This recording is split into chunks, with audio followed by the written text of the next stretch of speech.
Israel ने एक बार फिर गाजा पर बमबारी शुरू कर दी है। इस बार की बमबारी से लग रहा है कि इजराइल फिलिस्तीन पर कोई भी रहम खाने के मूड में नहीं है।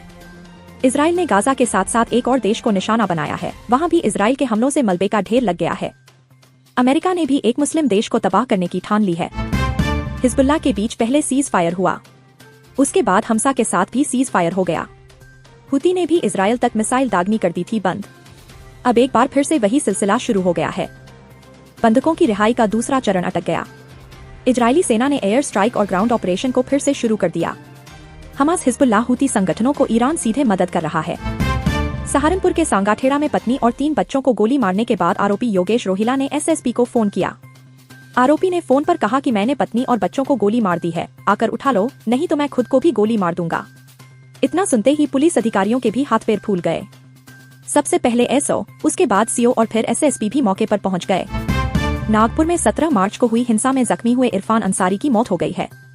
यह इस मामले में पहली मौत है। नागपुर के मेयो अस्पताल में इरफान ने दम तोड़ा। नागपुर हिंसा में जख्मी होने के बाद से वो आईसीयू में भर्ती था। इस मामले में महाराष्ट्र के सीएम देवेंद्र फडणवीस सख्त रुख अख्तियार किए हुए हैं। उन्होंने कहा कि जिन्होंने भी सोशल मीडिया पर अफवाह फैलाई है, उन पर भी दंगे भड़काने का मामला दर्ज किया जाएगा। उत्तर प्रदेश के मेरठ में मर्चेंट नेवी अफसर सौरभ राजपूत की हत्या करने वाली पत्नी मुस्कान और उसका प्रेमी साहिल शुक्ला मेरठ जेल में है। सीजेएम कोर्ट ने उन्हें 14 दिन के लिए न्यायिक हिरासत में भेजा है, जिसके 4 दिन बीत चुके हैं। पुलिस जांच में खुलासा हुआ था कि साहिल और मुस्कान दोनों नशा करने के आदी हैं, लेकिन जेल में उन्हें नशा नहीं मिल रहा, इसलिए वे दोनों जेल के अंदर परेशान हैं। वहीं मुस्कान ने जेलर से एक डिमांड की है। सीएम योगी और डिप्टी सीएम केशव प्रसाद मौर्य को लेकर गोपामऊ से भाजपा विधायक श्याम प्रकाश ने बड़ा बयान दिया है। विधायक श्याम प्रकाश ने कहा कि बाबा दिल्ली चले जाएं और केशव प्रसाद मौर्य उत्तर प्रदेश संभाल लें। केशव जी केवल उत्तर प्रदेश के नेता नहीं हैं, वे देश के लाखों दिलों पर राज करने वाले नेता हैं। गाजा में फिर से युद्ध शुरू कर चुके इजरायली प्रधानमंत्री बेंजामिन नेतन्याहू की घरेलू स्तर पर पकड़ कमजोर होती जा रही है।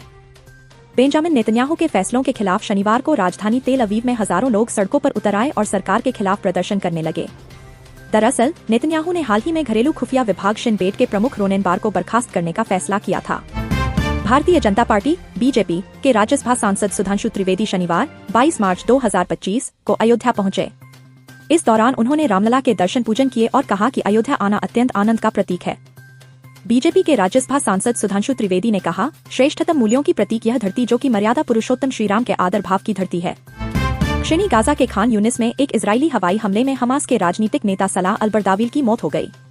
इस हवाई हमले में हमास नेता की पत्नी की भी मौत हो गई है।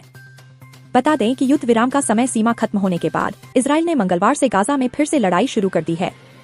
फिलिस्तीनी स्वास्थ्य मंत्रालय के अनुसार युद्ध में सैकड़ों लोग मारे गए हैं। महाराष्ट्र में मुगल शासक औरंगजेब के नाम पर राजनीति खत्म होने का नाम नहीं ले रही है। औरंगजेब की कब्र हटाए जाने की मांग और उसको लेकर नागपुर में हुई हिंसा मामले ने तूल पकड़ लिया है। इसको लेकर अब शरद पवार गुट की सांसद सुप्रिया सुले का बड़ा बयान सामने आया है। उन्होंने नागपुर हिंसा पर कहा, मैं किसी भी हिंसा की निंदा करती हूँ। यह दुख की बात है कि नागपुर जैसे शहर में ऐसा हुआ है।